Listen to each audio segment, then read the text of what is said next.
Nunca olvidé la expresión de triunfo en el rostro de mi hijo cuando bloqueó mis tarjetas bancarias frente a mí. Iván sostenía mi cartera en una mano y su teléfono en la otra, mientras Soraya, mi nuera, grababa todo con una sonrisa que me helaba la sangre. Era una tarde de jueves. Acababa de regresar del supermercado y encontré mis propias tarjetas esparcidas sobre la mesa del comedor como si fueran cartas de póker.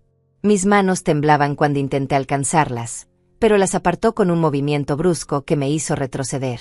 El sonido de su risa todavía resuena en mis oídos, agudo y cruel, como el chillido de un animal que acaba de atrapar a su presa. Bloqueé todas tus tarjetas, mamá, anunció con voz firme, casi ceremonial, como si estuviera declarando algo importante ante una audiencia invisible. Ahora cada centavo tendrás que pedírmelo a mí. Sus palabras cayeron sobre mí como piedras, una tras otra, golpeándome en el pecho hasta robarme el aire. Soraya se acercó entonces, con ese caminar lento y calculado que había perfeccionado durante los 2 años que llevaba casada con mi hijo. ¿Quieres comprar comida?, preguntó con falsa dulzura, inclinando la cabeza como si hablara con una niña pequeña. Tendrás que pedir permiso. ¿Necesitas ropa nueva? Tendrás que suplicar por ella. Su voz subía de tono con cada frase, alimentándose de mi silencio, de la forma en que yo apretaba los labios para no llorar delante de ellos. Sentí como algo se rompía dentro de mí en ese momento. No era solo orgullo o dignidad, era algo más profundo, algo que tenía que ver con todos los años que había trabajado para construir esa vida. 10 años en el Banco Nacional, levantándome a las 5 de la mañana, tomando 2 autobuses para llegar a tiempo, sonriendo a clientes difíciles, aprendiendo cada procedimiento, cada código, cada secreto de ese mundo de números y cuentas que ahora parecía tan lejano. Recordé las manos de mi difunto esposo apretando las mías cuando le diagnosticaron el cáncer, su voz ronca diciéndome cuida de Iván, cuida de nuestro hijo, y como yo había prometido hacerlo, como había trabajado el doble después de su muerte para que a Iván no le faltara nada. Pero en ese momento, mirando a mi hijo de 38 años, desempleado desde hacía 3 años, viviendo en mi casa que yo había pagado con mi sudor, no reconocía al niño que había criado. Este hombre de mirada dura y sonrisa torcida era un extraño que usaba el rostro de mi hijo como máscara. Soraya se sentó en mi sofá, ese que había comprado en oferta después de ahorrar durante 6 meses, y cruzó las piernas con una satisfacción que me revolvió el estómago. Ella había sido quien plantó esta semilla venenosa en la cabeza de Iván, lo supe desde el principio, desde el día que me miró de arriba abajo en nuestra primera cena familiar y preguntó con voz melosa cuánto dinero tenía ahorrado en el banco. Iván guardó mis tarjetas en su billetera, una billetera de cuero que yo le había regalado en su último cumpleaños, y la metió en el bolsillo trasero de su pantalón con un gesto posesivo. Desde mañana, las reglas son estas, dijo señalándome con el dedo como si yo fuera una empleada a la que acababa de contratar. Cada viernes me presentarás una lista de lo que necesitas. Yo decidiré qué es necesario y qué es un capricho. Si quieres salir a tomar café con tus amigas, me lo pides con 3 días de anticipación. Si necesitas medicinas, me traes la receta médica primero. Todo pasa por mí. ¿Entiendes? Su voz era firme, practicada, como si hubiera ensayado este discurso frente al espejo. Asentí en silencio porque mi voz se había escondido en algún lugar profundo de mi garganta, un lugar donde las palabras se convertían en nudos imposibles de desatar. Soraya aplaudió suavemente, como si acabara de presenciar una obra de teatro bien ejecutada. «Perfecto», susurró. «Ahora sí vas a aprender lo que es respetar a tu hijo. Después de todo, mamá, ya estás muy mayor para estar manejando dinero. Te puedes confundir, puedes perder las tarjetas, puedes caer en alguna estafa. Nosotros solo te estamos protegiendo». La forma en que pronunció la palabra protegiendo me hizo apretar los puños hasta que las uñas se me clavaron en las palmas. Esa noche no pude dormir.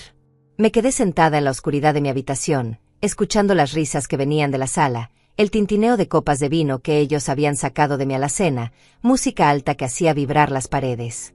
Pensé en los 10 años que pasé detrás de ese escritorio en el banco, en todo lo que había aprendido sobre cuentas, sobre sistemas, sobre los procedimientos que muy pocos conocían. Pensé en Fátima, mi antigua compañera, que ahora era gerente regional. Pensé en los códigos de seguridad que todavía recordaba de memoria, en las brechas del sistema que solo los empleados veteranos conocíamos.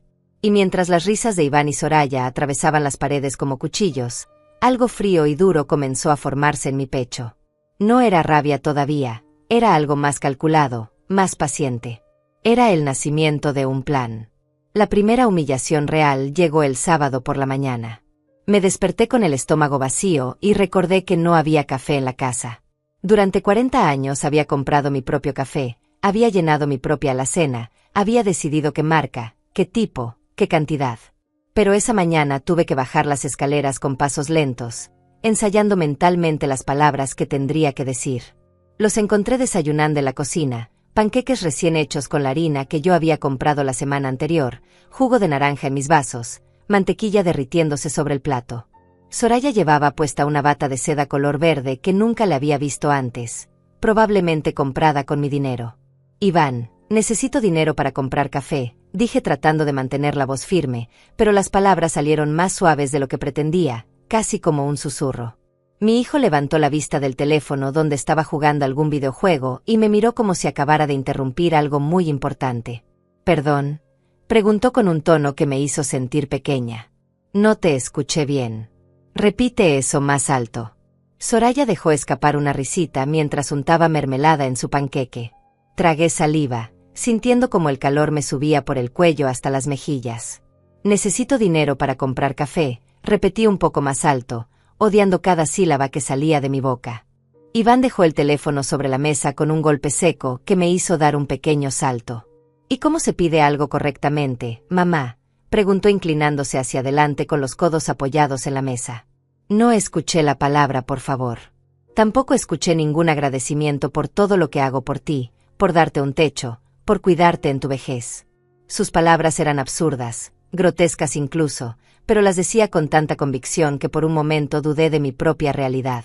Esta era mi casa, comprada con mi dinero, pagada con años de levantarme antes del amanecer. Pero ahí estaba mi hijo, hablándome como si yo fuera una intrusa, una carga que él generosamente había decidido soportar. «Por favor», susurré sintiendo como algo se desmoronaba dentro de mí con cada letra. «¿Podrías darme dinero para comprar café?». Soraya aplaudió de nuevo con ese gesto teatral que parecía ser su marca personal. «Mucho mejor», canturreó. «¿Ves cómo si puedes ser educada cuando te lo propones?». Iván sacó su billetera, mi billetera en realidad, y contó 3 billetes de $5 con una lentitud deliberada. $15, anunció dejándolos caer sobre la mesa en lugar de dármelos en la mano. «Y quiero el cambio exacto cuando regreses. Si gastas 16, me devuelves 16.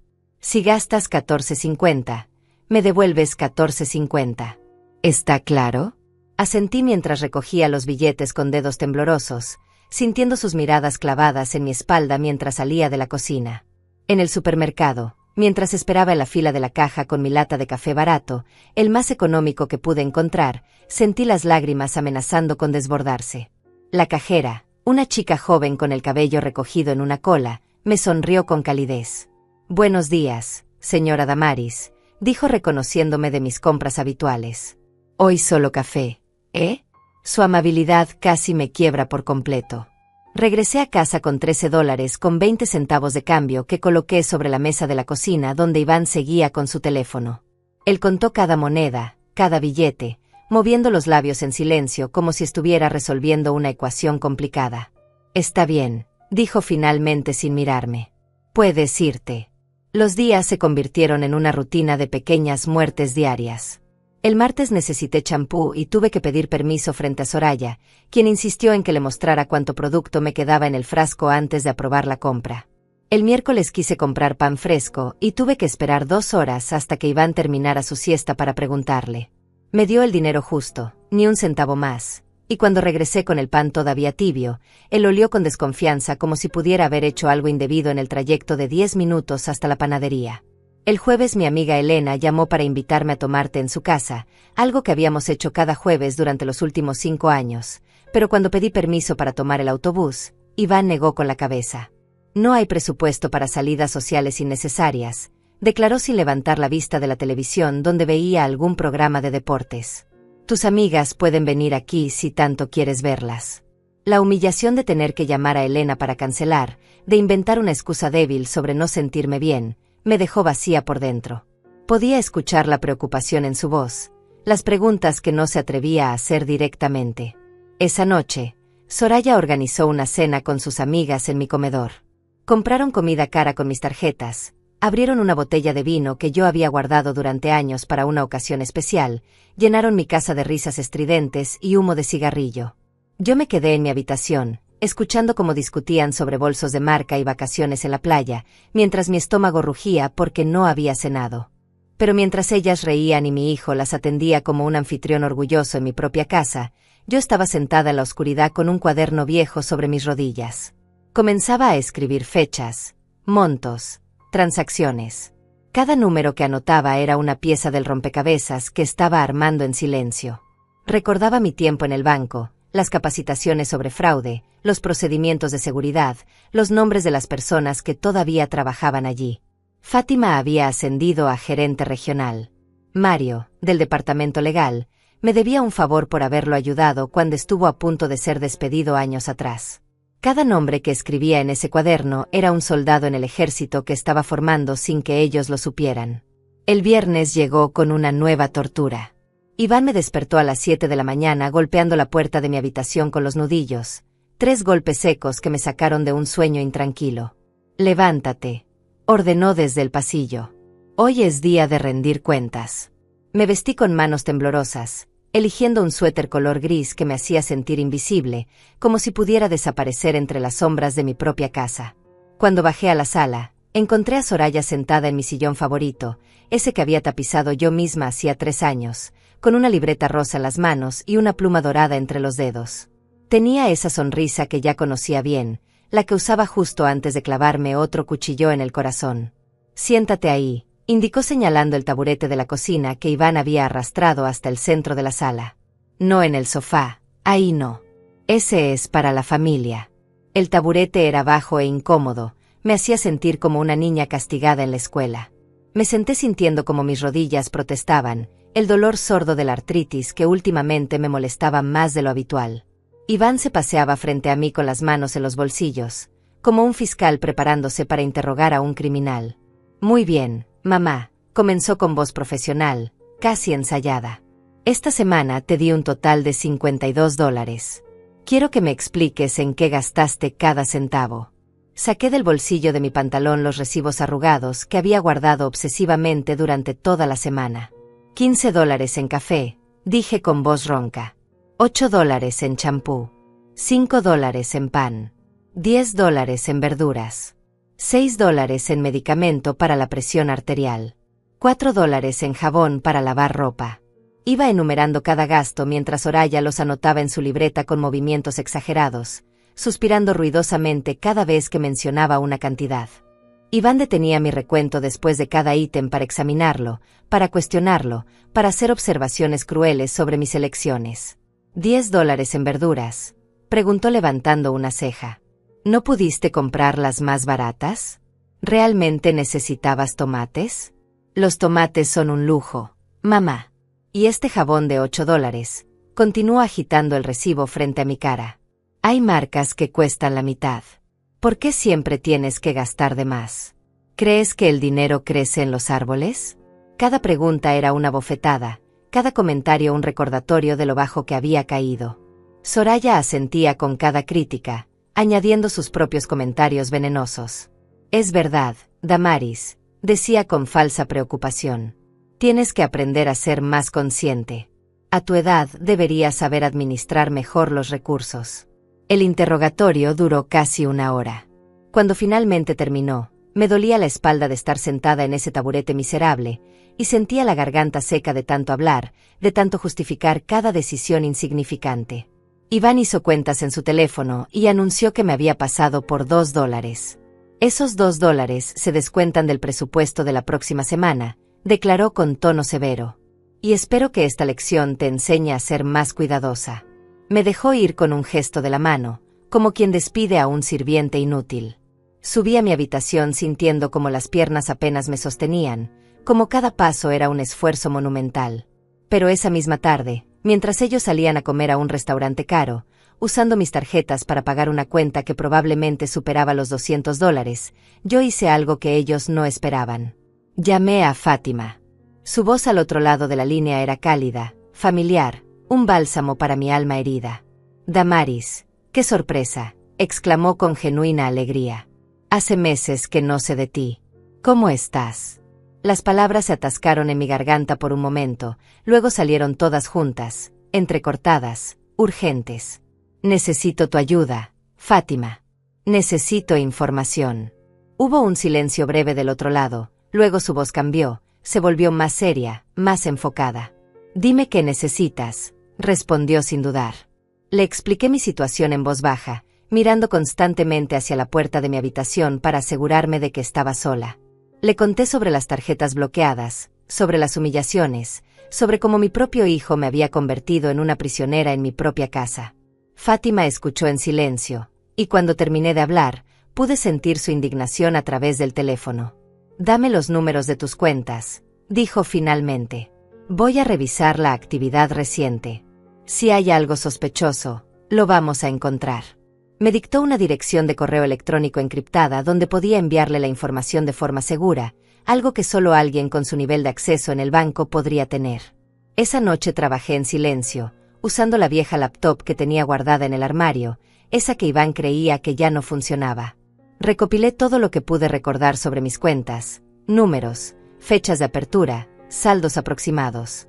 Le envié todo a Fátima junto con una lista de las transacciones que había logrado ver en los últimos extractos antes de que Iván me quitara el acceso. Ella respondió a las 2 horas con un mensaje breve pero contundente. Hay movimientos muy extraños aquí, Damaris. Transferencias grandes a cuentas que no reconozco. Retiros en efectivo que no coinciden con el patrón normal. Dame 48 horas y te tendré un informe completo. Necesito involucrar a Mario del departamento legal. ¿Te acuerdas de él? Por supuesto que me acordaba de Mario. Había sido un analista junior cuando yo trabajaba allí, un chico nervioso que casi pierde su empleo por un error en un reporte importante. Yo había pasado horas ayudándolo a corregirlo, enseñándole los procedimientos correctos, cubriéndolo frente a los supervisores.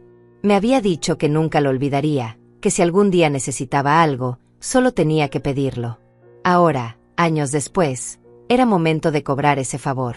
Dile que lo llamo de mi parte, escribí en mi respuesta.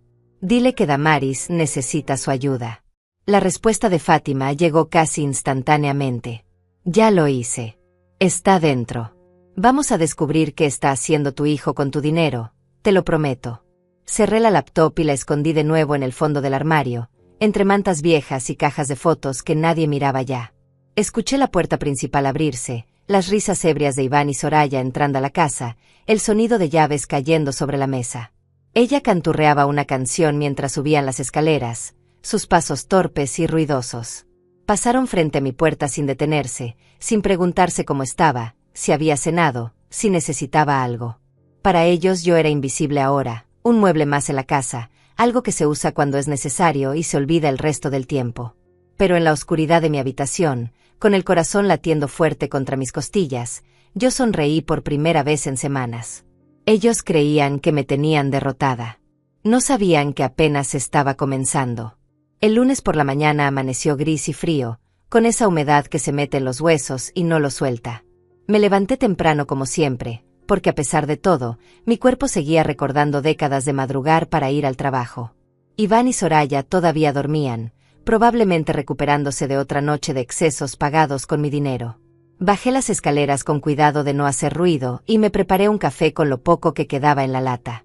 Me senté junto a la ventana de la cocina, observando cómo el sol intentaba abrirse paso entre las nubes, cuando mi teléfono vibró en el bolsillo del delantal. Era un mensaje de Fátima. Tenemos que hablar. Hoy. ¿Puedes salir de la casa sin que te vean? Mi corazón se aceleró. Miré hacia las escaleras, escuchando el silencio que venía del segundo piso. Respondí rápidamente.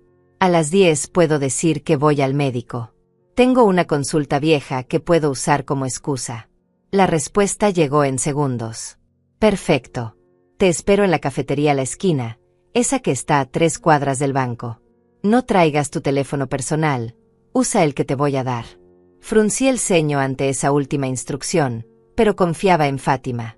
Si decía que era necesario, entonces lo era.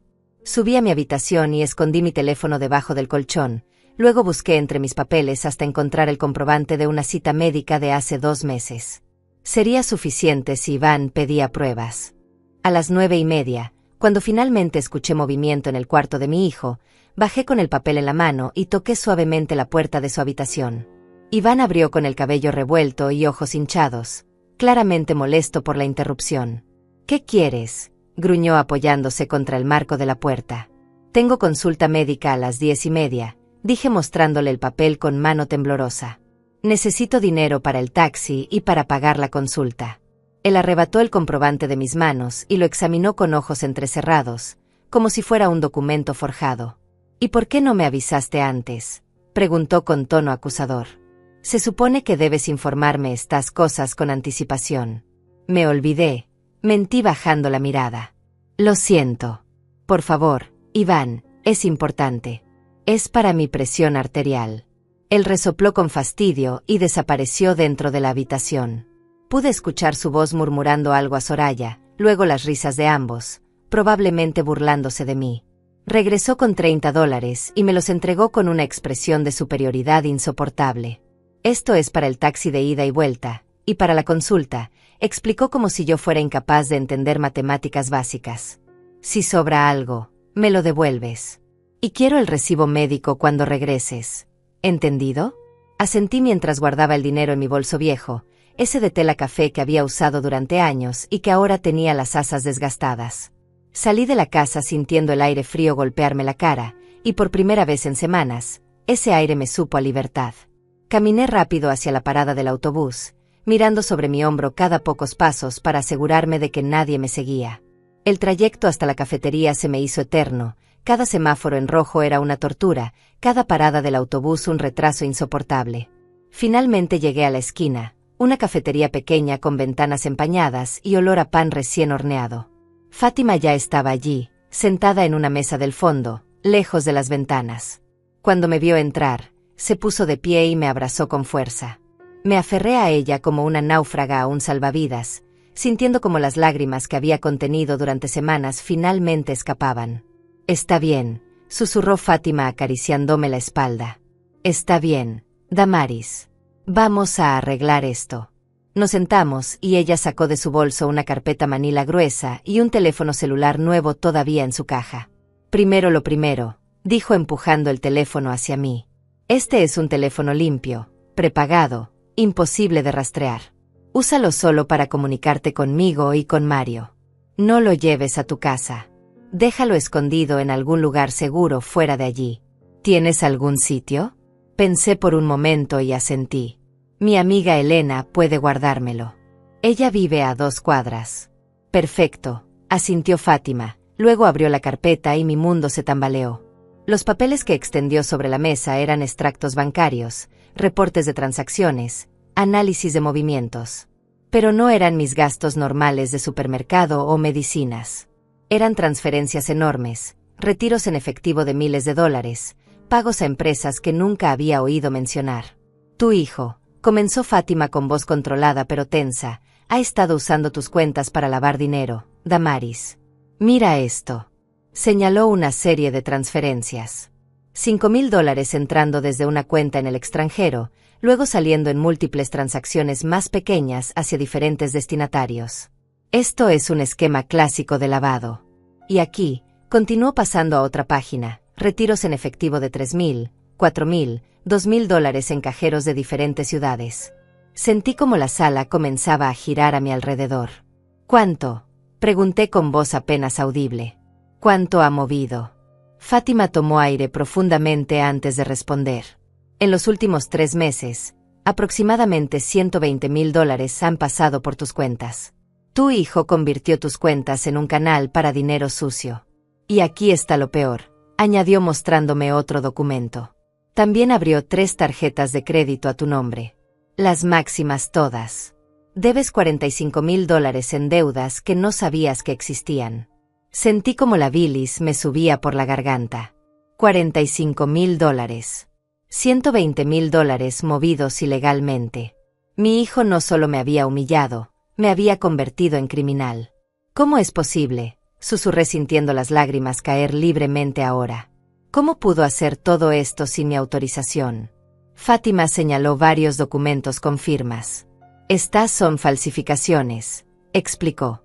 «Buenas falsificaciones. Lo admito. Probablemente practicó tu firma durante semanas. Y como él tiene acceso físico a tus documentos, pudo proporcionar toda la información necesaria. Además, añadió con expresión sombría, tiene una cómplice. Soraya trabajó durante un año en una empresa de consultoría financiera antes de conocer a tu hijo. Ella sabe exactamente cómo mover dinero sin levantar banderas rojas inmediatas. Los dos planearon esto juntos, Damaris. Fue premeditado. La palabra premeditado resonó en mi cabeza como una campana. Mi hijo y su esposa no me habían traicionado en un arranque de codicia. Habían planeado esto, lo habían diseñado, me habían usado. ¿Pero de dónde viene el dinero?, pregunté tratando de entender la magnitud de lo que estaba escuchando. Fátima intercambió una mirada con alguien que acababa de entrar a la cafetería. Era Mario, más viejo y con algunas canas, pero con la misma expresión amable que recordaba. Se sentó con nosotras y abrió su propia carpeta. Damaris, dijo tomando mi mano sobre la mesa. Ese dinero viene de una red de estafas piramidales que están siendo investigadas por fraude. Tu hijo está conectado con personas muy peligrosas. Mario desplegó fotografías, imágenes de vigilancia de Iván reuniéndose con hombres en trajes caros, documentos que mostraban su participación en una organización que había estafado a cientos de personas, principalmente ancianos, vendiéndoles inversiones falsas. Tu hijo era el encargado de limpiar el dinero, explicó Mario. Usaba cuentas de personas confiables, generalmente familiares, para mover los fondos. Te escogió a ti porque confiabas en él, porque no sospecharías. Y porque, perdona que te lo diga así, creían que a tu edad no pondrías mucha resistencia. La furia que comenzó a crecer en mi pecho era diferente a todo lo que había sentido antes. No era caliente y explosiva, era fría y afilada como hielo. ¿Qué puedo hacer?, pregunté mirando a ambos. ¿Cómo detengo esto? Fátima y Mario intercambiaron otra mirada, luego ella sacó un último documento. Esto es una declaración jurada, explicó. En ella certificas que nunca autorizaste estas transacciones, que tu hijo tomó control de tus cuentas sin tu consentimiento, y que deseas cooperar con la investigación. Mario añadió su parte. Con tu testimonio y estas pruebas, podemos no solo limpiar tu nombre, sino desmantelar toda la operación. Tu hijo y Soraya enfrentarán cargos criminales. Pero tienes que estar segura, Damaris. Una vez que firmemos esto, no hay vuelta atrás. Tomé la pluma que Fátima me ofrecía, y sin temblar, sin dudar, firmé mi nombre en ese papel. La misma firma que mi hijo había falsificado tantas veces. Esta vez era real, y esta vez significaba su fin. Salí de la cafetería con la carpeta escondida dentro de mi bolso y el teléfono nuevo guardado en el bolsillo interno de mi abrigo. Fátima me había abrazado antes de despedirnos, susurrándome al oído: mantente fuerte, esto terminará pronto. Mario me había dado su tarjeta personal con un número directo y me había dicho que lo llamara a cualquier hora si sentía que estaba en peligro. La palabra peligro me había erizado la piel. Mi propio hijo, la persona que había cargado en mi vientre durante 9 meses, se había convertido en una amenaza. Caminé las 2 cuadras hasta la casa de Elena con pasos pesados, sintiendo el peso de la verdad aplastándome los hombros. Elena abrió la puerta y su expresión cambió inmediatamente al verme. Damaris, Dios mío, ¿qué te pasa?, preguntó haciéndome pasar rápidamente. Te ves terrible. ¿Estás enferma? Nos sentamos en su sala acogedora, con sus plantas en las ventanas y el olor a canela de alguna vela aromática, y por primera vez en semanas, me permití derrumbarme completamente. Le conté todo entre sollozos, las humillaciones, el control, las tarjetas bloqueadas, y finalmente la verdad que acababa de descubrir sobre el lavado de dinero y las deudas. Elena me escuchó con los ojos cada vez más abiertos, su mano apretando la mía con fuerza creciente. Ese maldito, murmuró cuando terminé. Ese maldito desgraciado. Le mostré el teléfono que Fátima me había dado y le expliqué que necesitaba dejarle escondido en su casa, que no podía arriesgarme a que Iván lo encontrara. Sin dudarlo un segundo, Elena tomó el teléfono y lo guardó dentro de un jarrón decorativo en su estantería más alta. Aquí estará seguro, prometió. Y tú vienes aquí cuando necesites usarlo. De hecho, Damaris, quédate aquí. No vuelvas a esa casa. Quédate conmigo hasta que esto se resuelva. La oferta era tentadora, tan tentadora que casi digo que sí. Pero sabía que si desaparecía ahora, Iván sospecharía.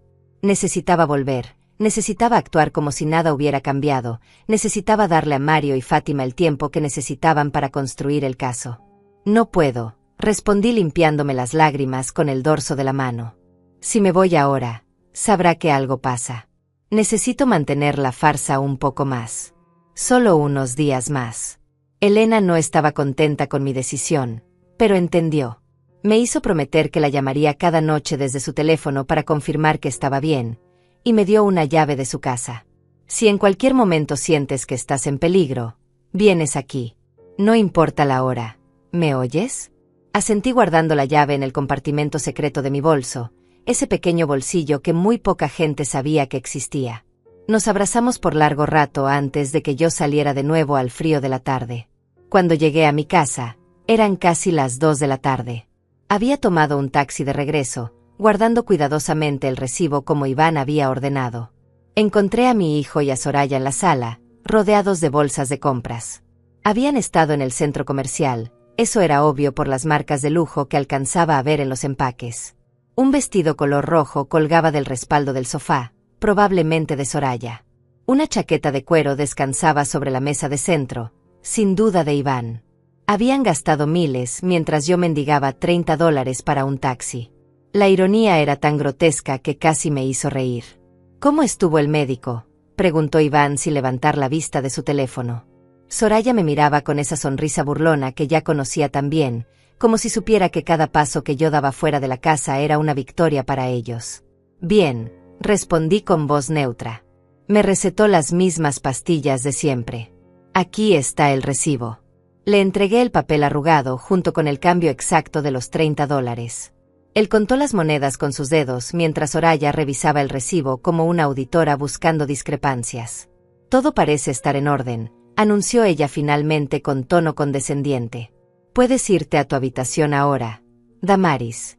Necesitamos privacidad para probarnos nuestra ropa nueva.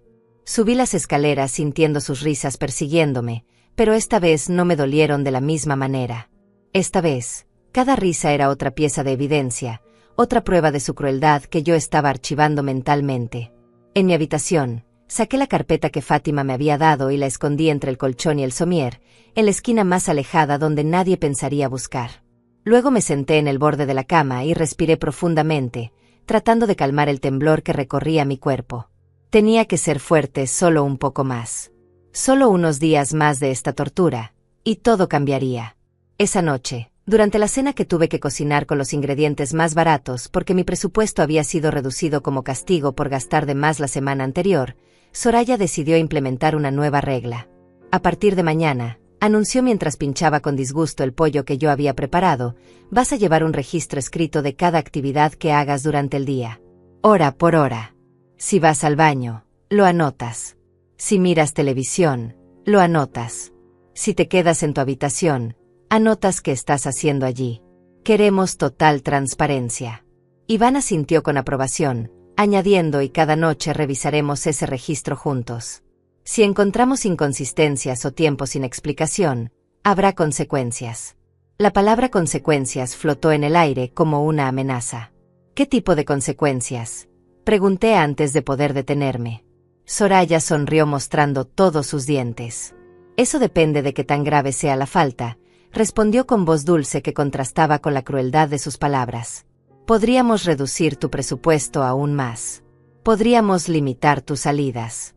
Podríamos, o no sé, tal vez instalarte un rastreador en el teléfono para saber dónde estás en todo momento. Las posibilidades son infinitas. Iván soltó una carcajada ante esa última sugerencia, como si fuera la idea más brillante que hubiera escuchado. Eso en realidad no es mala idea, mamá. Un rastreador. Para tu propia seguridad, por supuesto. Terminé de cenar en silencio, cada bocado era ceniza en mi boca. Cuando me permitieron retirarme, lavé los platos mientras escuchaba sus planes para el fin de semana. Querían hacer una fiesta, invitar a sus amigos, usar mi casa como si fuera un club privado. Soraya mencionó algo sobre contratar un servicio de catering y un bartender. Iván calculaba cuánto podrían gastar de mis tarjetas sin levantar sospechas. Ninguno de los dos notó cómo mis manos se cerraban con fuerza sobre el estropajo, como mi mandíbula se tensaba con cada palabra que decían. Esa noche, después de que todos se fueron a dormir, bajé silenciosamente las escaleras y salí por la puerta trasera. Caminé en la oscuridad hasta la casa de Elena, usando la llave que me había dado. Ella me esperaba despierta, como si hubiera sabido que vendría. Me entregó el teléfono sin decir palabra y me dejó sola en su cocina mientras yo marcaba el número de Mario. Él contestó al segundo timbre, su voz alerta a pesar de la hora. «Damaris, ¿estás bien?», preguntó inmediatamente. Le conté sobre las nuevas reglas, sobre el registro horario, sobre la amenaza del rastreador. Escuché cómo su respiración se volvía más pesada al otro lado de la línea. «Esto acelera las cosas», dijo finalmente. «No podemos esperar más. Van a restringirte tanto que no podrás moverte cuando sea momento de actuar. ¿Puedes aguantar hasta el jueves? El jueves tendremos todo listo. Hoy es martes», pensé haciendo cuentas. 2 días. 48 horas. Podía soportar 48 horas más de esto si significaba el final de mi pesadilla. «Puedo aguantar», respondí con voz más firme de lo que me sentía. «Dime qué necesitas que haga». Mario me dio instrucciones precisas. El jueves por la mañana, yo debía salir de la casa con cualquier excusa. Elena vendría a recogerme. Mientras tanto, equipos coordinados del banco, de la policía financiera y del Departamento de Investigación de Fraudes entrarían a mi casa con una orden judicial.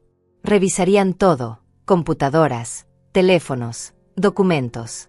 Arrestarían a Iván y a Soraya en el acto.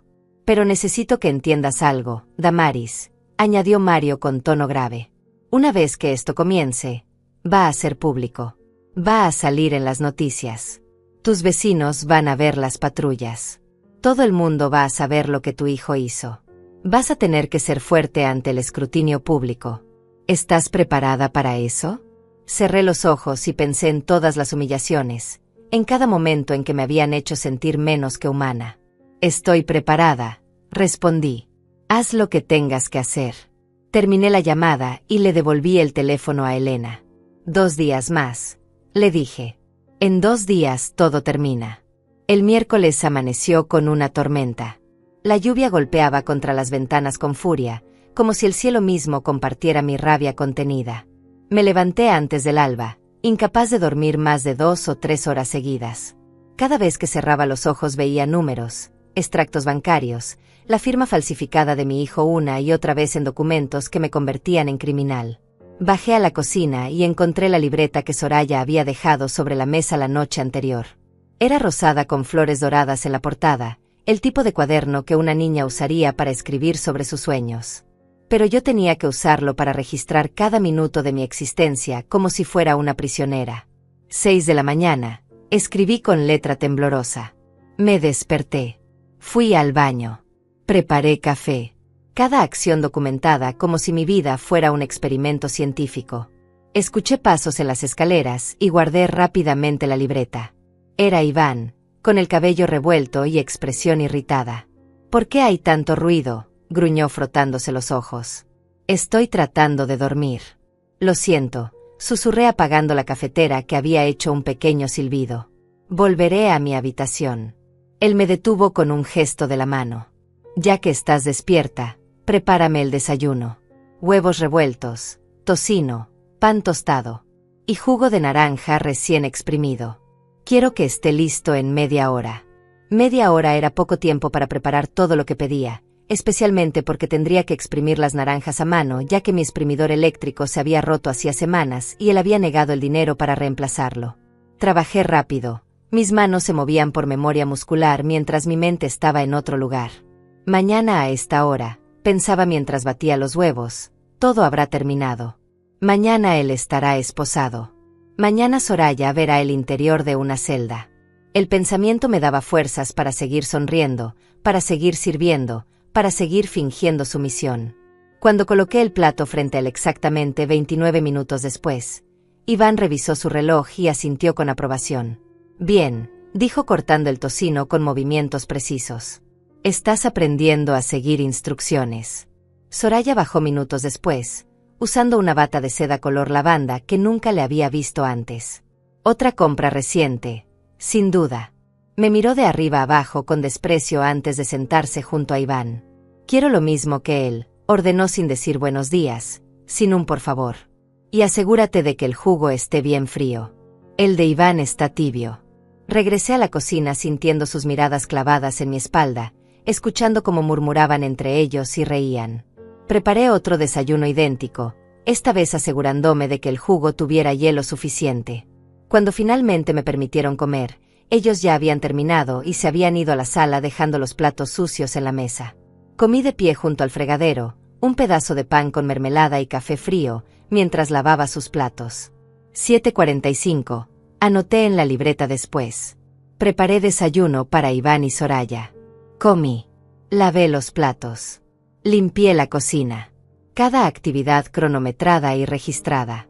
La humillación de ese cuaderno era casi peor que todo lo demás, porque convertía mi vida en algo medible, cuantificable, controlable.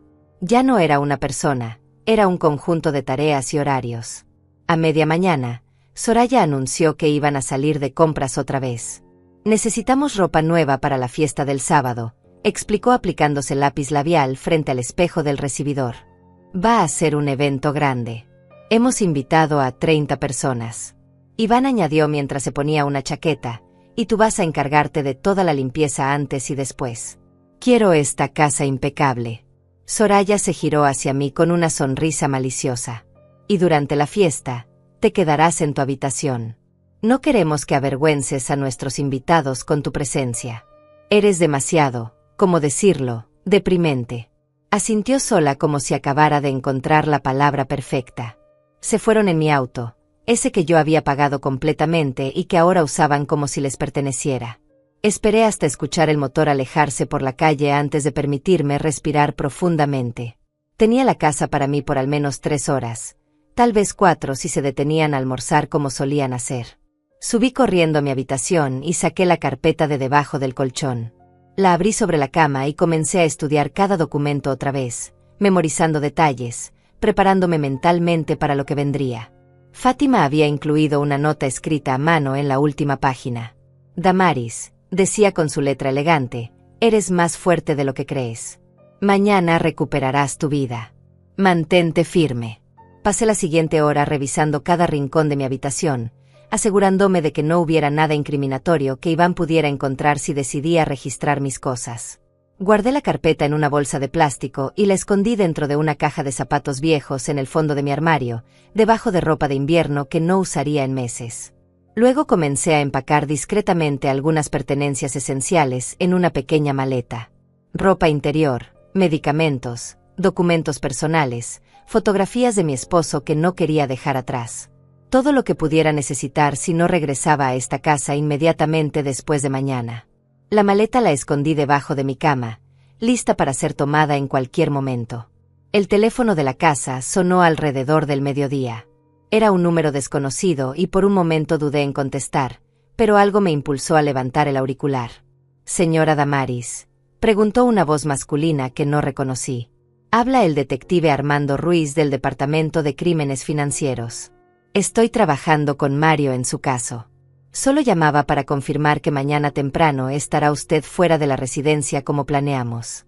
Mi corazón latía tan fuerte que estaba segura de que podía escucharlo a través del teléfono. «Sí», respondí con voz apenas audible. «Elena vendrá por mí a las 7 de la mañana». «Excelente», continuó el detective. «Quiero que sepa que tenemos todo bajo control. Hemos estado vigilando la casa durante los últimos 3 días. Sabemos exactamente cuándo salen, cuándo regresan, qué patrones siguen. Mañana a las 8 en punto, cuando su hijo y su nuera estén todavía en casa, ejecutaremos la orden. Será rápido y limpio». «¿Tiene alguna pregunta?». Miles de preguntas llenaban mi mente, pero solo una logró salir. «¿Van a lastimarlo?», pregunté sintiendo las lágrimas comenzar a formarse. «Es mi hijo, a pesar de todo». El detective suspiró suavemente. «Señora, usaremos la fuerza mínima necesaria. Si coopera, todo será pacífico. Pero necesito que entienda que su hijo cometió crímenes graves. Lo que suceda mañana es consecuencia de sus propias acciones». Colgué el teléfono con manos temblorosas y me dejé caer en el sofá de la sala. A pesar de todo, a pesar de las humillaciones, del abuso, de haberme convertido en criminal sin mi consentimiento, una parte de mí todavía era madre. Una parte de mí recordaba al niño pequeño que solía trepar a mi regazo cuando tenía pesadillas, que me decía que yo era la mejor mamá del mundo, que me dibujaba tarjetas para el Día de las Madres con crayones de colores. ¿Dónde se había ido ese niño? ¿En qué momento se había convertido en este hombre cruel que podía mirarme sufrir sin pestañear? Las lágrimas finalmente cayeron, silenciosas y amargas. Iván y Soraya regresaron cerca de las 4 de la tarde, cargados con más bolsas de compras. Gastamos casi $3,000, anunció Soraya con orgullo dejando caer las bolsas en el piso de la sala. Valió totalmente la pena. Mira este vestido. Sacó una prenda color plateado con lentejuelas que probablemente costaba más de lo que yo había gastado en ropa en todo el año. ¿No es hermoso? Lo voy a usar el sábado. Todos van a morir de envidia. Iván me mostró un reloj nuevo que llevaba en la muñeca. $5,000, dijo con una sonrisa que no llegaba a sus ojos. Un hombre necesita verse bien. Mamá, tú no entiendes de estas cosas, pero la imagen es importante. $8,000, calculé mentalmente. Habían gastado $8,000 en un día mientras yo había mendigado 30 para ir al médico. La injusticia era tan absoluta, tan completa, que casi me hizo reír histéricamente. Pero mantuve la compostura, asentí como si estuviera de acuerdo, actué mi papel de anciana sumisa por última vez. ¿Anotaste todas tus actividades del día?, preguntó Soraya señalando la libreta rosada que yo había dejado sobre la mesa. Quiero revisarla ahora. Le entregué el cuaderno y la observé mientras leía cada entrada con ojos críticos, buscando alguna inconsistencia, alguna razón para castigarme. Hay un espacio de 15 minutos sin explicación aquí, señaló golpeando la página con su uña pintada de rojo. Entre las 10:30 y las 10:45. ¿Qué estabas haciendo? Mi mente trabajó rápidamente. Estaba en el baño, respondí. Me sentí mal del estómago. Probablemente fue algo que comí ayer. Ella entrecerró los ojos con sospecha, pero finalmente asintió. Está bien. Pero la próxima vez, especifica eso. Anota si vas al baño y por qué tiempo. Necesitamos información completa. Me devolvió la libreta y yo la tomé sintiendo como mis dedos se cerraban con fuerza alrededor de ella. Mañana, pensé. Mañana esta tortura termina. Mañana recupero mi vida. Y ustedes dos van a pagar por cada lágrima, por cada humillación, por cada momento en que me hicieron sentir menos que humana. El jueves amaneció con un silencio extraño. Ni siquiera los pájaros parecían cantar esa mañana, como si el mundo entero contuviera la respiración esperando lo que estaba por venir. Me desperté a las 5, 2 horas antes de que Elena llegara, incapaz de seguir acostada. Me duché con agua fría para despertarme completamente, para lavar el miedo que me pegaba a la piel como sudor. Me vestí con ropa cómoda, pantalones oscuros y un suéter color gris, nada llamativo. Quería ser invisible si alguien me veía salir. Revisé una última vez la maleta escondida debajo de la cama, asegurándome de que tenía todo lo esencial. Pasaporte, documentos, dinero en efectivo que había guardado de años atrás en un sobresecreto. Bajé las escaleras sintiendo cada peldaño como un paso hacia la libertad o hacia el desastre, todavía no sabía cuál. En la cocina, preparé café con manos sorprendentemente firmes. Ya no temblaba. Después de semanas de terror, de humillación constante, había llegado al otro lado del miedo. Era como si hubiera atravesado una pared invisible y ahora estaba en un lugar donde nada podía tocarme ya. Bebí mi café lentamente, saboreando cada sorbo, mirando por la ventana como la oscuridad se convertía gradualmente en un amanecer grisáceo. A las 6:30 escuché movimiento en el piso superior. Iván se había despertado. Mis músculos se tensaron instintivamente, preparándose para otra confrontación, otra humillación. Pero luego recordé que solo necesitaba aguantar 30 minutos más. Media hora y estaría fuera de aquí. Iván bajó las escaleras bostezando, rascándose el estómago a través de su camiseta arrugada. ¿Por qué estás despierta tan temprano?, preguntó con voz pastosa de sueño. Necesito ir a la farmacia, respondí con la mentira que había ensayado mentalmente durante toda la noche. Se me acabaron las pastillas para la presión. La farmacia abre a las 7 y quiero ser la primera en llegar. Él me miró con ojos entrecerrados, evaluando si estaba diciendo la verdad. Muéstrame el frasco vacío, ordenó. No confío en ti. Subí a mi habitación y regresé con el frasco de medicamento que estratégicamente había vaciado 2 días antes en preparación para este momento. Iván lo revisó, lo agitó junto a su oreja como si pudiera escuchar mentiras en el sonido del plástico vacío, y finalmente asintió. «Está bien», dijo sacando su billetera y entregándome $20. «Pero quiero el recibo y el cambio exacto. Y regresa directamente aquí. Nada de desvíos». Le prometí que así sería. Guardé el dinero en mi bolso y esperé los minutos más largos de mi vida. A las 6:55 vi el auto de Elena estacionarse frente a mi casa. Agarré mi bolso, el que contenía documentos esenciales, y caminé hacia la puerta. Iván estaba de nuevo en la cocina preparándose cereal, sin prestarme atención.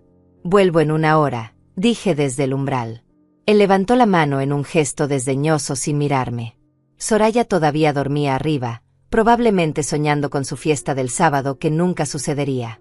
Salí y cerré la puerta detrás de mí con un clic suave que sonó como el cierre de un libro.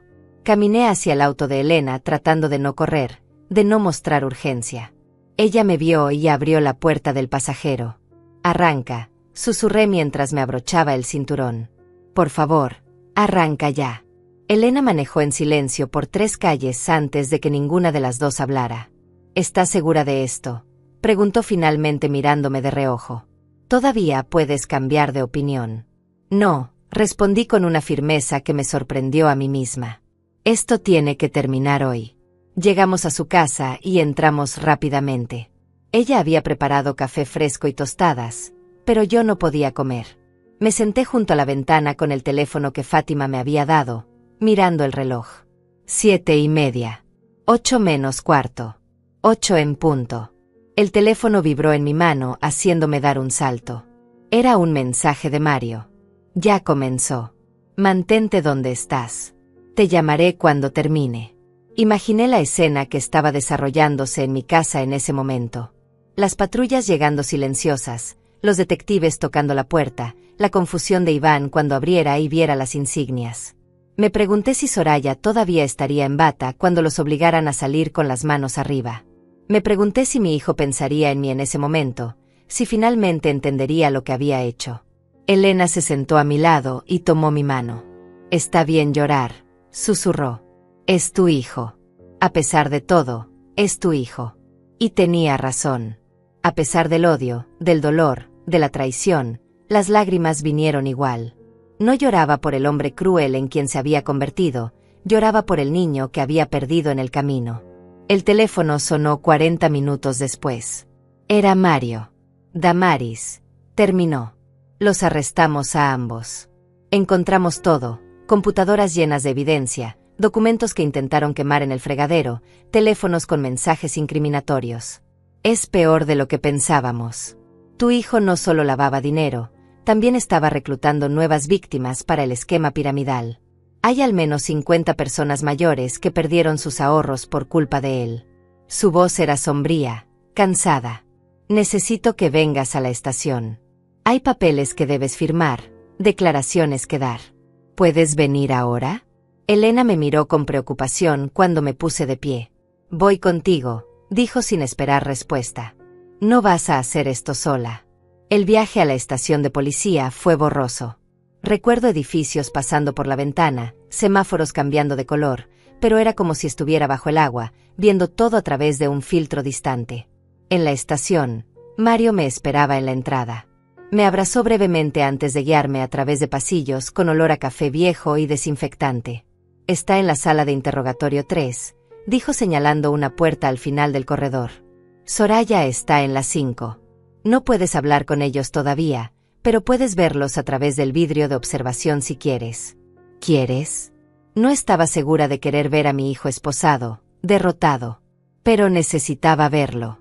Necesitaba confirmar con mis propios ojos que esto era real, que finalmente había terminado. Mario me llevó a una sala pequeña con un espejo que dejaba ver hacia el cuarto de interrogación. Allí estaba Iván, sentado en una silla metálica con las manos esposadas sobre la mesa. Tenía el cabello revuelto y una expresión que oscilaba entre furia y pánico. Un detective le hacía preguntas mientras otro tomaba notas. Lo observé responder con monosílabos, negando todo al principio, luego comenzando a desmoronarse cuando le mostraron las pruebas una tras otra. ¿Dónde está mi madre?, lo escuché preguntar finalmente. Su voz sonaba diferente, más joven, casi como el niño que solía ser. Ella tiene que explicar que esto es un error.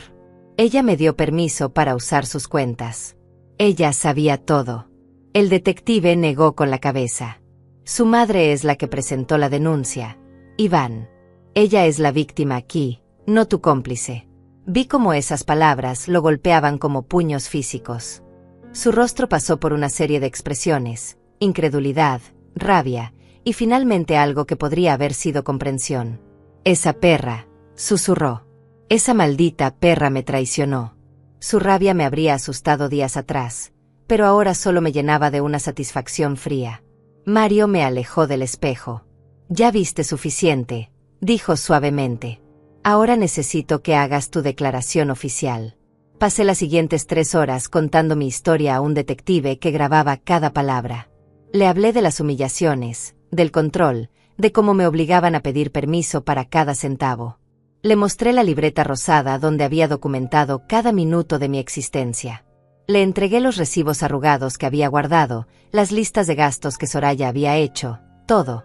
Cuando terminé, el detective apagó la grabadora y me miró con algo que parecía respeto. Señora Damaris, dijo, su testimonio va a ayudar a desmantelar toda esta organización. Su hijo y su nuera van a enfrentar múltiples cargos. Fraude, lavado de dinero, abuso financiero de ancianos, falsificación. Están viendo al menos 10 años de prisión. 10 años. La cifra flotó en mi mente. Mi hijo tendría 48 años cuando saliera. Yo tendría 74, si es que seguía viva. Nunca volveríamos a tener una relación normal. Esa puerta se había cerrado para siempre el momento en que él decidió bloquear mis tarjetas y tratarme como basura. ¿Y mi casa?, pregunté. ¿Y mis cuentas? Mario sonrió por primera vez ese día. Ya iniciamos el proceso para devolverte el control total. Las tarjetas de crédito fraudulentas serán canceladas. Las deudas, eliminadas. Tu casa sigue siendo tuya, Damaris. Todo lo que te robaron, lo vas a recuperar. Salí de la estación de policía cerca de las 3 de la tarde sintiendo como si hubiera vivido varios años en un solo día. Elena me esperaba en el auto con una bolsa de comida que había comprado mientras yo daba mi declaración. No he comido nada, dije cuando vi los sándwiches. No desde anoche. Ella me obligó a comer mientras manejaba de regreso a su casa, y aunque cada bocado me costaba trabajo tragar, mi cuerpo agradecía la comida. Mi teléfono personal, ese que había dejado escondido en mi habitación, comenzó a sonar incesantemente. Elena me miró con preocupación. ¿Quieres que lo apague?, preguntó. Deben ser reporteros. La noticia ya salió en las emisoras locales. Negué con la cabeza y abrí el navegador del teléfono. Ahí estaba, en el titular principal del periódico digital local. Anciana denuncia a su hijo por lavado de dinero y abuso financiero. Red de estafas piramidales desmantelada. Había fotos de Iván y Soraya siendo escoltados a las patrullas con las manos esposadas a la espalda. En una de las imágenes, Soraya lloraba dramáticamente mientras los vecinos observaban desde sus ventanas. Mi casa aparecía en el fondo, rodeada de cinta policial amarilla. Los comentarios bajo la noticia eran una mezcla de apoyo hacia mí y condena absoluta hacia mi hijo. ¿Qué clase de monstruo le hace eso a su propia madre?, decía uno. Espero que se pudra en la cárcel, decía otro. Durante los siguientes días me quedé en casa de Elena mientras los abogados trabajaban en recuperar el control total de mis finanzas. Fátima venía a visitarme cada tarde, trayéndome actualizaciones del banco. Las cuentas fraudulentas habían sido cerradas. Las deudas de las tarjetas de crédito, canceladas después de demostrar que fueron producto de fraude. Mis ahorros, los que quedaban después de que Iván moviera tanto dinero, estaban de nuevo bajo mi control. Habían logrado rastrear aproximadamente $70,000 de los fondos robados y me los devolvieron. Los otros 50,000 se habían perdido en el esquema, repartidos entre cómplices que ahora también estaban siendo investigados. El detective Armando me llamó el lunes siguiente con noticias que me helaron la sangre. Encontramos algo más durante el registro de la casa, dijo con voz tensa. Tu hijo tenía planes de hacerte firmar un poder legal que le daría control absoluto sobre todas tus propiedades. Después, iban a internarte en un asilo psiquiátrico alegando demencia senil. Tenían documentos médicos falsos ya preparados, certificados de un doctor que resultó ser parte de la red. Iban a dejarte encerrada ahí mientras vendían tu casa y se quedaban con todo. Las palabras me golpearon como martillazos. No era suficiente humillarme, no era suficiente robarme. Querían borrarme completamente de mi propia vida. La rabia que sentí en ese momento era diferente a todo lo anterior.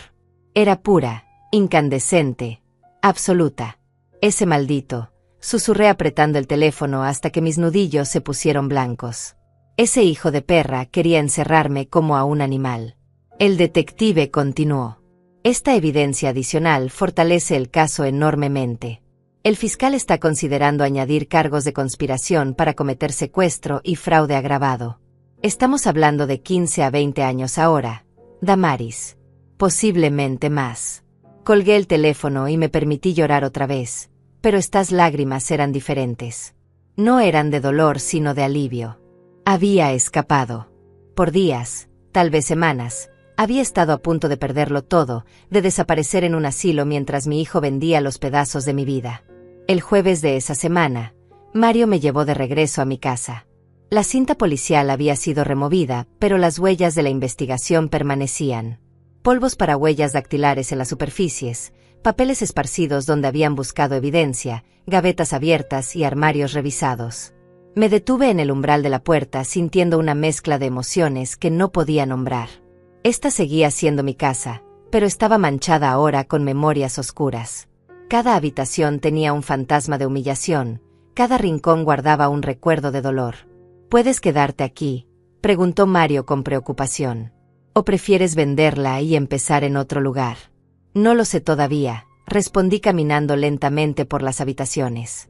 En la sala, las bolsas de compras de Soraya seguían donde las había dejado. Vestidos caros que nunca usaría, zapatos de diseñador, accesorios innecesarios. Todo comprado con dinero robado. Mario señaló hacia las cajas que sus asistentes habían empacado. Esas son las pertenencias de tu hijo y su esposa. Necesitas decidir qué hacer con ellas. Puedes guardarlas, donarlas o destruirlas. La decisión es tuya. Miré las cajas sintiendo un nudo en el estómago. Ropa, fotografías, objetos personales de la vida que habían construido mientras destruían la mía. Dónenlo todo, dije finalmente. No quiero nada de ellos en mi casa. Esa noche dormí en mi propia cama por primera vez en semanas. Elena se ofreció a quedarse conmigo, pero necesitaba estar sola, necesitaba reclamar mi espacio. Cada sonido me sobresaltaba al principio, cada crujido del piso me hacía pensar que Iván iba a aparecer en mi puerta exigiendo explicaciones. Pero gradualmente, mientras la noche avanzaba, comencé a relajarme. Él no podía tocarme ya. Estaba detrás de barras, esperando juicio, enfrentando la realidad de sus crímenes. Y yo estaba libre, dolorosamente libre, pero libre al fin. Me levanté en mitad de la noche y caminé por la casa encendiendo cada luz. Quería verlo todo iluminado, quería expulsar las sombras donde se escondían los recuerdos. Los días se convirtieron en semanas. Recibí llamadas de reporteros que querían entrevistarme, de productores de programas de televisión que querían contar mi historia. Rechacé casi todas. No quería ser un espectáculo, no quería que mi dolor se convirtiera en entretenimiento. Pero acepté una entrevista con un periódico local porque el periodista prometió enfocarse en el problema del abuso financiero de ancianos, no en el morbo de mi tragedia familiar. La entrevista salió publicada un domingo y generó una ola de respuestas. Docenas de personas mayores me escribieron contándome sus propias historias de hijos, nietos o cuidadores que los habían robado y abusado. Una de esas cartas venía de una mujer llamada Eloísa que vivía 2 pueblos más allá. Su hija la había dejado sin nada, igual que Iván a mí. Nos encontramos para tomar café y hablamos durante horas, comparando cicatrices, compartiendo dolor. Ella me dijo algo que nunca olvidaré. No fue tu culpa, Damaris. Los criamos con amor y ellos eligieron la crueldad. Eso no te convierte en mala madre, los convierte en malos hijos. Sus palabras me liberaron de una culpa que ni siquiera sabía que cargaba. Durante semanas me había preguntado qué había hecho mal, dónde había fallado en criar a Iván. Pero Eloísa tenía razón. Yo había hecho mi parte. Las decisiones de él eran solo suyas. El juicio preliminar llegó 6 semanas después del arresto. Tuve que sentarme en una sala fría de tribunal mientras el fiscal leía los cargos. Lavado de dinero, fraude, abuso financiero de adulto vulnerable, falsificación de documentos, conspiración para cometer secuestro. La lista parecía interminable. Iván estaba sentado en la mesa de la defensa vestido con un traje naranja de prisión, esposado, con barba crecida y ojeras profundas. Cuando nuestras miradas se encontraron por un momento, vi algo en sus ojos que podría haber sido arrepentimiento. Pero entonces Soraya, sentada junto a él, le susurró algo al oído y su expresión se endureció otra vez. Me miró con odio puro antes de voltear la cabeza. El abogado defensor intentó argumentar que yo había malinterpretado las intenciones de mi hijo, que todo había sido un malentendido sobre acuerdos financieros familiares. El fiscal destrozó ese argumento en minutos, presentando las grabaciones de las cámaras de seguridad de los bancos, mostrando a Iván retirando enormes cantidades en efectivo, los mensajes de texto entre él y Soraya planeando cómo controlarme, los documentos falsos preparados para internarme. El juez escuchó todo con expresión grave y finalmente dictaminó que había causa suficiente para juicio. La fianza fue establecida en $500,000 cada uno. Iván y Soraya no tenían ese dinero. Se quedarían en prisión hasta el juicio. Cuando salí del tribunal, un grupo pequeño de personas me esperaba afuera. Eran otras víctimas del esquema piramidal que Iván había ayudado a operar. Una señora mayor se acercó a mí con lágrimas en los ojos. Gracias por denunciarlo, dijo apretando mis manos. Por usted todos vamos a obtener justicia. Perdí los ahorros de toda mi vida por culpa de su hijo, pero al menos ahora él va a pagar. No supe qué responder. Lo siento, fue todo lo que pude decir. Lo siento tanto. Ella negó con la cabeza. Usted no tiene nada de qué disculparse. Usted fue víctima igual que nosotros. Es valiente por haberlo enfrentado. Caminé hacia el auto de Elena sintiéndome simultáneamente más ligera y más pesada que nunca. El juicio completo llegó 3 meses después. 3 meses en los que reconstruí mi vida pieza por pieza, ladrillo por ladrillo. Volví a pintar las paredes de mi casa, cambié las cerraduras, doné los muebles que ellos habían usado y compré otros nuevos. Quería borrar cada huella de su presencia, cada recordatorio de esos días oscuros. Elena me ayudó a redecorar, y por primera vez en años mi casa se sintió realmente mía. Coloqué fotografías de mi difunto esposo en la sala, plantas junto a las ventanas, cortinas color crema que dejaban entrar la luz del sol. Cada cambio era un acto de reclamación, una declaración de que yo seguía aquí y ellos no me habían destruido. El día del juicio amaneció frío y despejado. Me vestí con mi mejor traje, uno color gris oscuro que me hacía sentir fuerte y digna. Elena y Fátima me acompañaron al tribunal, una a cada lado como guardias silenciosas. La sala estaba llena de periodistas, víctimas del esquema, curiosos que habían seguido el caso en las noticias. Vi a Iván entrar escoltado por guardias, más delgado que antes, con la mirada vacía de alguien que finalmente entiende que ha perdido todo. Soraya entró después, todavía tratando de verse elegante a pesar del uniforme de prisión, con el cabello peinado cuidadosamente como si estuviera en una sesión de fotos en lugar de enfrentar décadas en la cárcel. El fiscal presentó el caso metódicamente durante 2 días completos. Mostró los extractos bancarios, las transferencias, los mensajes de texto donde Iván y Soraya se burlaban de mí y planeaban mi internamiento. Reprodujo grabaciones de llamadas telefónicas donde discutían cómo dividir el dinero robado. Llamó a testigos, empleados del banco que confirmaron las firmas falsificadas, vecinos que habían presenciado las humillaciones, víctimas del esquema piramidal que contaron cómo Iván los había convencido de invertir sus ahorros en un fraude. Cada testimonio era un clavo más en su ataúd metafórico. Cuando llegó mi turno de testificar, subí al estrado con las piernas temblorosas pero la voz firme. Conté mi historia desde el principio. El día que bloqueó mis tarjetas, las humillaciones diarias, el taburete en medio de la sala donde me obligaba a sentarme para rendir cuentas. Mostré la libreta rosada donde había documentado cada minuto de mi vida como una prisionera. Expliqué cómo durante 10 años había trabajado en el banco, cómo conocía los procedimientos, cómo eso me había salvado al final. El abogado defensor intentó hacerme parecer vengativa durante el contrainterrogatorio. No es verdad, señora Damaris, que usted simplemente está enojada porque su hijo quiso ayudarla a administrar su dinero. Su pregunta me enfureció. Mi hijo no quería ayudarme, respondí con voz helada. Quería destruirme. Quería borrarme de mi propia vida y quedarse con todo lo que había construido. El jurado escuchó atentamente durante toda la semana que duró el juicio. Vi sus expresiones cambiar de curiosidad inicial a disgusto, conforme la evidencia se acumulaba. Algunas de las mujeres del jurado lloraban cuando el fiscal mostró los videos de seguridad de los bancos donde yo retiraba dinero bajo la supervisión de Iván, con la cabeza baja y las manos temblando. En uno de esos videos, grabado apenas 2 semanas antes de mi denuncia, se me veía pedir permiso a Iván para comprar medicamento, y él negándose hasta que yo prácticamente le supliqué de rodillas en medio del banco. Ese video se volvió viral en redes sociales. La gente lo compartía con comentarios de horror y rabia. Las deliberaciones del jurado tomaron solo 6 horas. Cuando regresaron a la sala, el portavoz se puso de pie con un papel en las manos. Su rostro era serio, profesional, pero pude ver un destello de satisfacción en sus ojos. En el caso del Estado contra Iván Méndez, leía con voz clara: encontramos al acusado culpable de todos los cargos. Lavado de dinero en primer grado, culpable. Fraude financiero, culpable. Abuso de adulto vulnerable, culpable. Falsificación de documentos, culpable. Conspiración para cometer secuestro, culpable. La lista continuó. Cada palabra culpable era como un peso que se levantaba de mi pecho. En el caso del Estado contra Soraya Méndez, continuó el portavoz, encontramos a la acusada culpable de todos los cargos. Escuché un sollozo ahogado detrás de mí. Era la madre de Soraya, una mujer que nunca me había dirigido la palabra durante todo el tiempo que su hija estuvo casada con mi hijo.